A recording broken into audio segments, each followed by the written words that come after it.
Hello, नमस्कार, प्रणाम, जय सिया राम। कैसे हैं आप सभी से प्रार्थना है कि मेरे चैनल को लाइक कर दे, शेयर कर दे और सब्सक्राइब कर दे। आज फिर बात करेंगे मौलिक अधिकार के बारे में।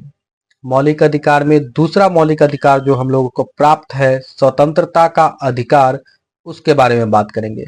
बाकी दो क्लासों में मैं चर्चा कर चुका हूं कि मौलिक अधिकार क्या है, कितने हैं, कितने अनुच्छेद में वर्णित है, पहला मौलिक अधिकार क्या था और उसमें कितने अनुच्छेद थे, हर अनुच्छेद में क्या क्या चीज वर्णित है।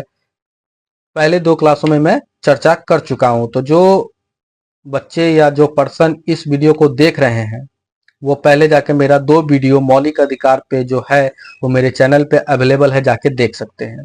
तो चलिए शुरुआत करते हैं। स्वतंत्रता का अधिकार, स्वतंत्रता का अधिकार क्यों दिया गया है?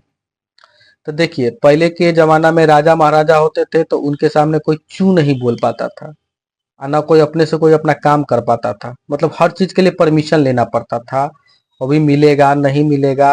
अब राजा के खिलाफ तो कुछ बोलना ही नहीं होता था, नहीं तो आपको कारावास दे दिया जाता या प्राण दंड दे दिया जाता। तो जीवन बहुत ही कठिन थी राजतंत्र में। एक एग्जाम्पल के तौर पे हम बता रहे हैं, यानी कि गरिमापूर्ण जिंदगी नहीं आप जी सकते थे, आजादी से जिंदगी नहीं जी सकते थे, अपना विकास भी नहीं कर पाते। मतलब मान के चले कि आपको शिक्षा का जरूरत है तो वो भी आप शिक्षा अपने मन से प्राप्त नहीं कर पाते जिससे कि आपका विकास हो सके। तो वो सब राजतंत्र का खेल था। अब लोकतंत्र है तो लोकतंत्र में आपको कुछ विशेष अधिकार दिया गया है हर नागरिक को, उसमें एक स्वतंत्रता का अधिकार भी है जिसके मिलने पे आप अपना विकास भी कर सकते हैं और इज्जत की जिंदगी भी जी सकते हैं, गरिमापूर्ण जिंदगी भी जी सकते हैं और जी रहे हैं।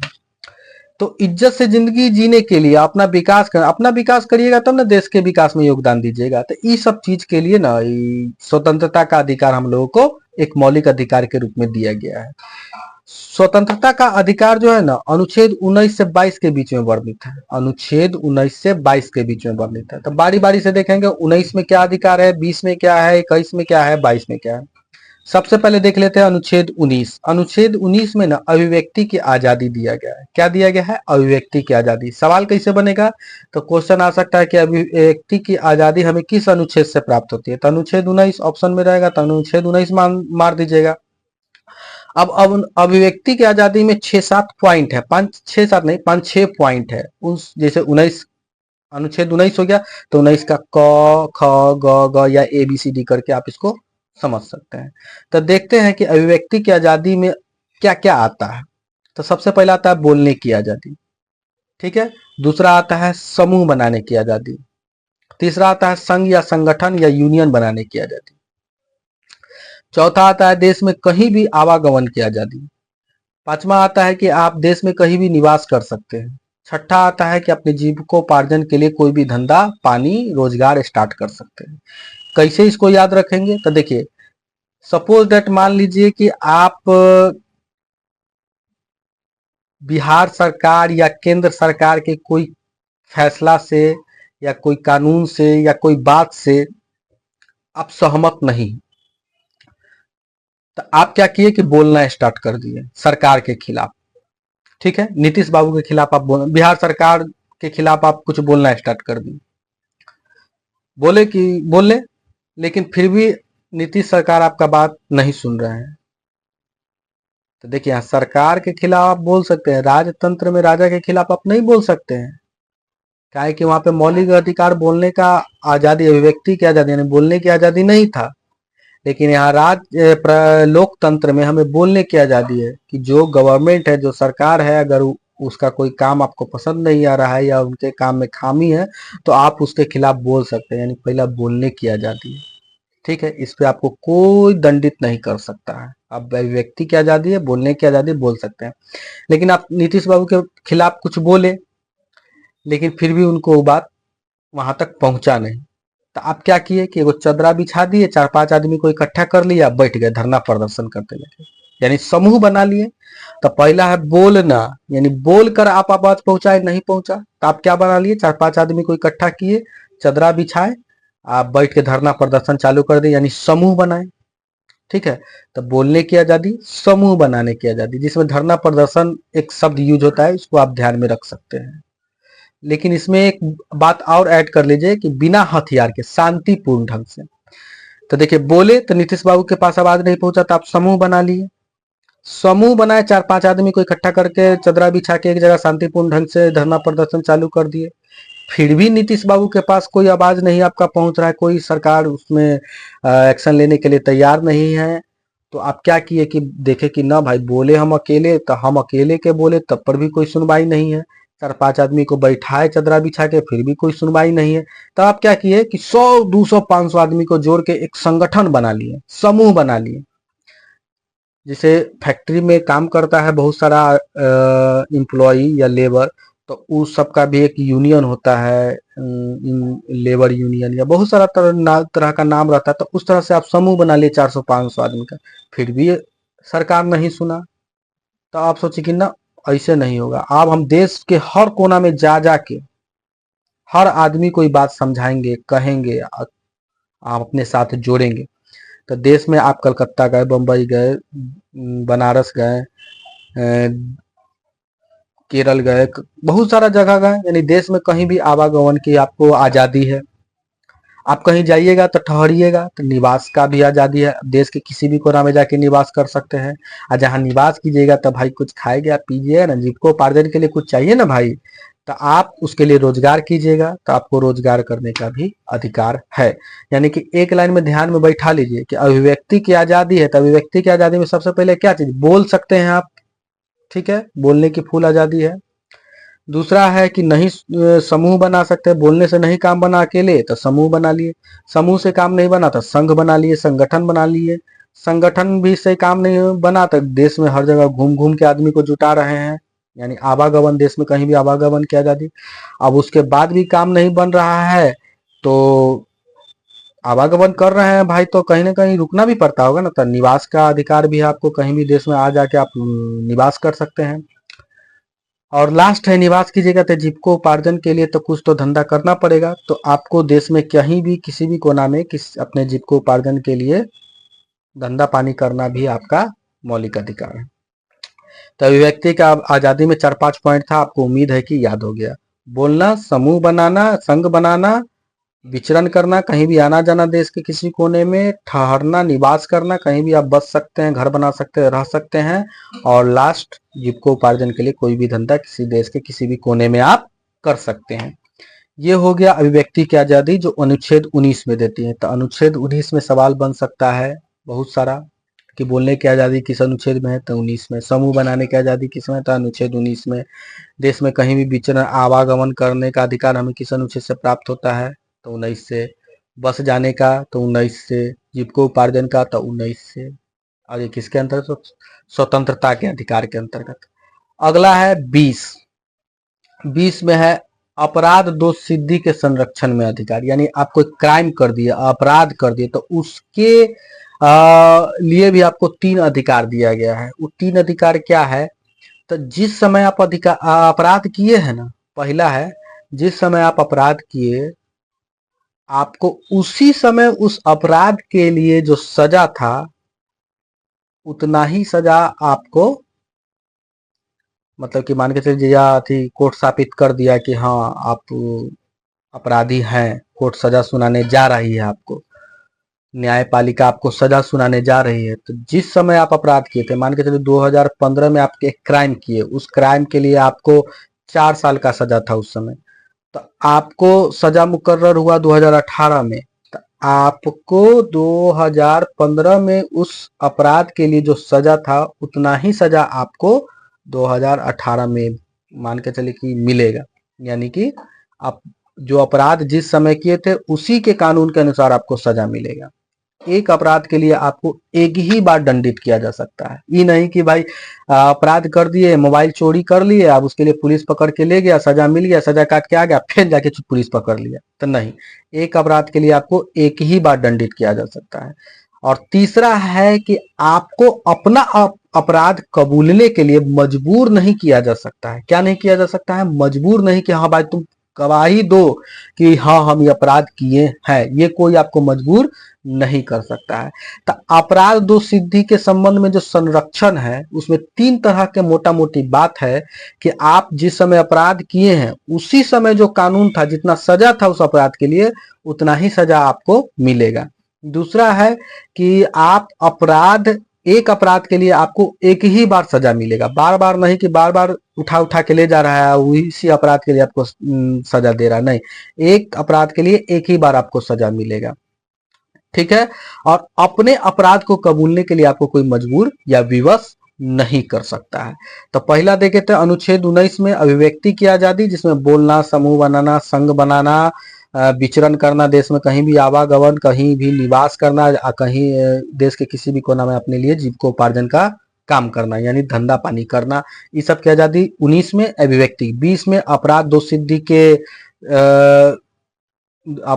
सिद्धि के संरक्षण के संबंध में 3 तरह का हमको मौलिक अधिकार, हम कोई क्राइम भी कर दे तो हमको 3 तरह का अधिकार है कि हम अपने अपराध को खुद गवाह नहीं बन सकते, यानी खुद कबूल करने पर कोई मजबूर नहीं कर सकता है कि हम अपराध किए हैं। दूसरा, एक अपराध के लिए हमको एक ही बार दंड मिलेगा।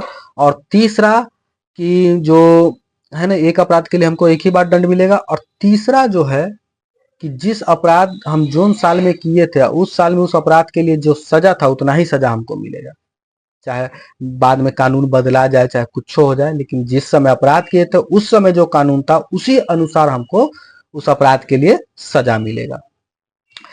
अब अनुच्छेद 19 देख लिए, 20 देख लिए, अब अनुच्छेद 21 आते हैं। अनुच्छेद 21 में क्या है कि अनुच्छेद 21 में ना प्राण एवं दैहिक स्वतंत्रता, क्या है, प्राण एवं दैहिक स्वतंत्रता, यानी कि जीवन का अधिकार, क्या है, जीवन का अधिकार। इसमें क्या है, नहीं, बहुत इंपॉर्टेंट भी है, बहुत इंपॉर्टेंट है, ठीक है। प्राण एवं दैहिक स्वतंत्रता का अधिकार, जिसको हम जीवन का अधिकार भी बोलते हैं, ठीक है। इसमें क्या क्या आता है कि देखिए, हमको अच्छा खाना मिले, ये भी हमारा मौलिक अधिकार है। हमको स्वच्छ पानी मिले, ये भी हमारा मौलिक अधिकार है। हमको साफ वायु में सांस लेने को मिले, ये भी हमारा मौलिक अधिकार है, ठीक है। और इस पर ना high court, supreme court bar बार इसको विस्तृत भी करता है, यानी कि जीवन का, ये सब जीवन का अधिकार हो गया ना भाई, यानी हम जीना है तो हमको स्वच्छ वायु चाहिए, खाना कम से कम चाहिए, स्वच्छ पानी चाहिए। तो ये सब जीवन के लिए, जीने के लिए ये सब अधिकार दिया गया है। ऐसा जीवन के लिए मूलभूत चीज है, ठीक है। साफ वायु नहीं मिलेगा तो आप ज्यादा दिन नहीं जिएगा, अच्छा खाना नहीं मिलेगा तो भी आप ज्यादा दिन नहीं जिए, खाना नहीं मिलेगा, ठीक है, स्वच्छ वायु, स्वच्छ जल नहीं मिलेगा। तो ये सब भी मौलिक अधिकार में है कि आपको स्वच्छ पानी, बढ़िया भोजन, स्वच्छ वायु में सांस, ये सब मौलिक अधिकार है। इसको विस्तृत किया गया है हर बार सुप्रीम कोर्ट और हाई कोर्ट के द्वारा, जिसमें एक और जोड़ा गया है निजता का अधिकार। ये भी सुप्रीम कोर्ट हाई कोर्ट के द्वारा जोड़ा गया है निजता का अधिकार, यानी कि आप अपने आपके निजता का कोई उल्लंघन नहीं कर सकता है। यानी कि आप समझ रहे होंगे कि आपको बहुत सारा घटना हुआ है जिसको आप समझ रहे होंगे, उस पे जैसे अभी मान के चलिए कि कॉल रिकॉर्डिंग पे बैन लग गया है, अब बिना परमिशन के आप कॉल रिकॉर्ड नहीं कर सकते, यानी एक तरह से निजता के अधिकार में ही आता है, ठीक है। तो उस तरह का बात हो गया है। इसमें एक सबसे इंपॉर्टेंट और खंड है 19, है ना, 21 का, 21 अनुच्छेद 21 हो गया।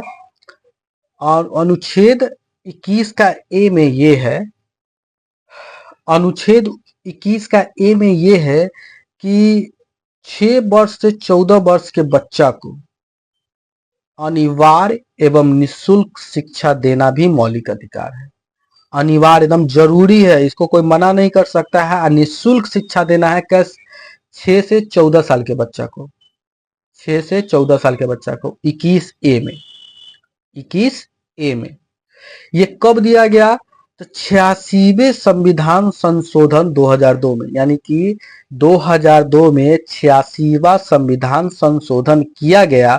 और उस संविधान संशोधन में ये अधिकार दिया गया कि 6 साल से 14 साल के बच्चे को निःशुल्क और अनिवार्य शिक्षा देना है, एकदम जरूरी है शिक्षा देना, और वही निःशुल्क, ठीक है।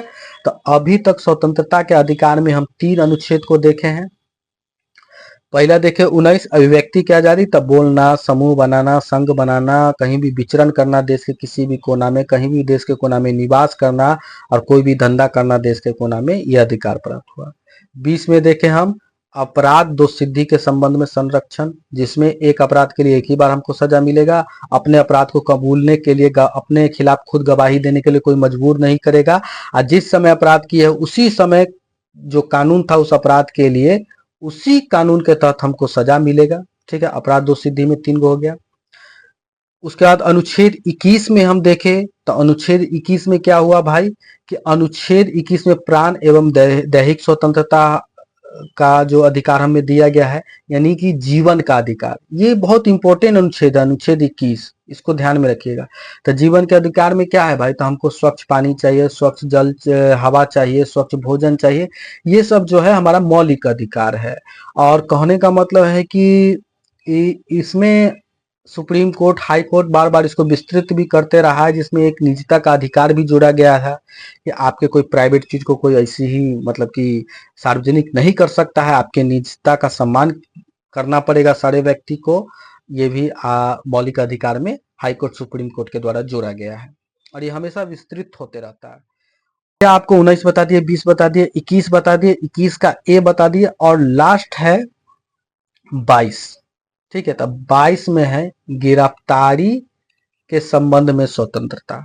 ठीक है, यानी कि आप मान के चलिए कि अपराध कर दिए, अपराध के बाद आपका गिरफ्तारी का बारी आ गया, तो गिरफ्तारी जब होगा तो उस समय भी आपको कुछ अधिकार, मौलिक अधिकार दिया गया है। तो वो क्या क्या दिया गया है, तो गिरफ्तारी के टाइम पे आपका ये अधिकार बनता है कि आप पुलिस से पूछ सकते हैं कि बताइए हमको किस मतलब कि अपराध के लिए इसको हमको गिरफ्तार किया जा रहा है। आपसे पूछने का अधिकार, जब भी पुलिस आपको गिरफ्तार करने आए तो आप उससे सवाल कर सकते हैं कि सर हमको किस जुर्म के लिए, किस अपराध के लिए आप गिरफ्तार कर रहे हैं।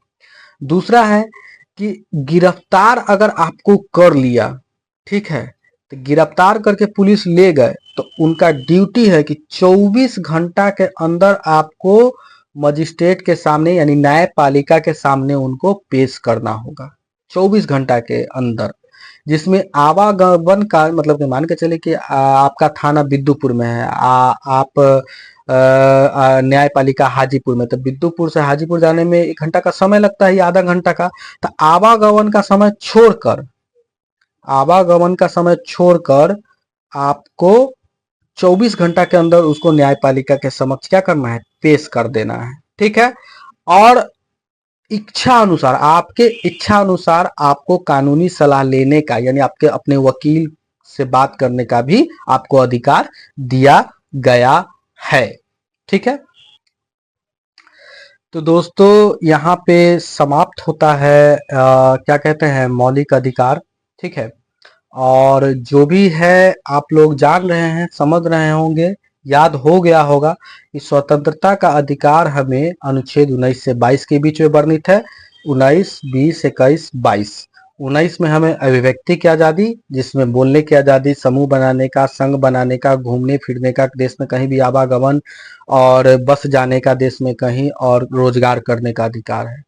उसके बाद 20 में अपराध संबंधी है ना, अपराध सिद्ध संरक्षण में आपको क्या अधिकार दिया गया है, तो उसमें आपको दिया गया है कि अपराध अगर आप कर देते हैं, कोई अपराधी आप बन जाते हैं, कोई कांड आपसे हो जाता है, तो उसमें भी आपको 3 अधिकार दिया गया, उसके बारे में भी हम चर्चा किए।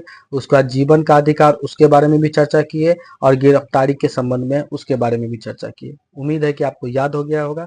इसी के साथ इस वीडियो को यहीं समाप्त करते हैं। जय हिंद, जय भारत।